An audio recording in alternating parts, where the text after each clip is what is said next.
Hi guys, how you doing? DJ AJ101 here, and I'm here with a review for you guys of the Virtual Mobile Mifi 2200. Now, in my use of this Mifi, I have to say it's a really nice compact form factor like the Mifis you get from Sprint or Verizon. So you can basically take it wherever you go, slip it right in your pocket, fire it up when you need it, and you have your own little portable Wi-Fi bubble, if you will. If you'd be traveling or just be going out and about, and you just want some Wi-Fi, to, I don't know, play off your iPod Touch or get on your laptop if you're just waiting for somebody.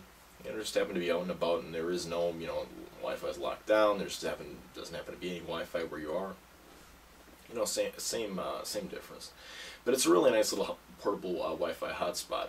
One of the nicest things I will say is that we have two towns pretty close to me. I live kind of out in the country, but we have a town just to the east of me, and it has around 35,000 people in it. And then we have one of the bigger cities just north of me that's about a 45-minute drive, and it has just over 100,000 people in it in my area. And I have to say, tests of this guy in those two specific areas got me some pretty decent results considering it's coming off of a 3G network. I got just under a megabyte in the town that had 35,000 people in it, and the town that had just over 100, I got just over a megabyte, so pretty close to a megabyte and a half per second down consistently, which is really nice if you're browsing the web.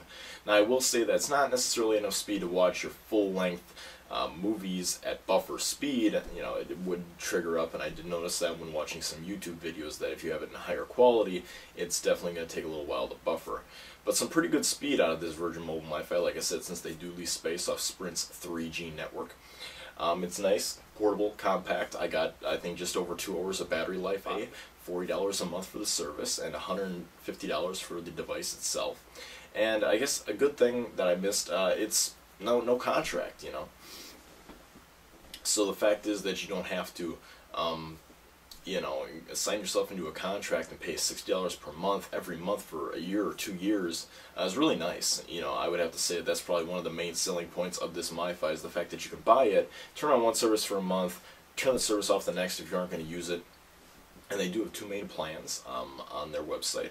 They have 10 days of 100 megabytes for $10, which is really nice if you're going on a vacation and just want to check your emails. I think that's a very nice little package to have. And then they have unlimited data for 30 days for $40 a month. Like I said, no contract. You can turn it on one month, turn it off the next. And it's a really nice device if you're going to use it within that 2-hour time frame. Now, some of the negatives, which is why I don't have it with me here today, I did end up sending it back. This Mifi, I don't know about you, but where I live is very inconsistent. I mean, we do get a good Sprint signal by our house, at least 3 or 4 bars of Sprint service. But this thing was not very quick. It was very inconsistent. I think during, the night I would get great, really good speeds, just over a megabyte per second, just like I was getting in that town that has 105,000 people in it. But then during the day, it was very slow, especially during peak traffic hours, especially since I'm out in the country where there's not very many people using it.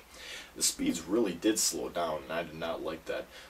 The speed was one thing. I think battery life was another thing, is the fact that the battery does last for 2.5 hours, but if you want to go for more than that, it does come with a little plug-in unit in the wall, which you can do, but it seems that every time I plug in to charge it and just use it with the plug in the wall like it would be just like a regular wireless router that you had hooked up to your ISP, I did see major declines in speeds to the point where I couldn't even I could barely load a web page. I don't know if that has anything to do with plugging it in or vice versa, but it was not a very good experience. Speeds were just beyond terrible. I think slower than Edge would be on my iPhone at times. And the fact was, I couldn't even plug it into my laptop and use it as a portable Mifi hotspot because it didn't let me do that. I looked up some reviews and I couldn't really figure out why that was, but apparently if you charge off your laptop, you can't use it when it's charging. But if you charge it with the wall, it works just fine. I guess I never really did come across an article that gave me a full explanation of why that is. Kind of a bummer if you're buying this device and you're on the road and it's starting to go dead, but you're just using your laptop in the back seat and you're going on a family vacation or something. And you basically have to charge up the thing before you can get your your internet back. Kind of a downer. Not very good. as far as I could see. It's just the overall setup itself.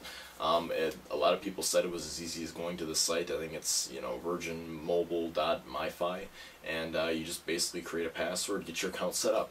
I ended up making about 2 calls to Virgin Mobile just to set this thing up the first time, which was kind of disappointing. Because basically I had to call them up, and I guess the lady didn't really know what I was talking about, and ended up having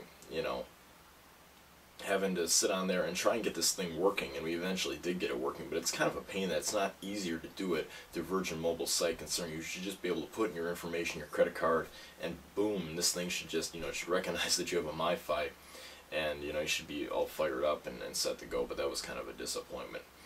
But anyways, those are my thoughts on it.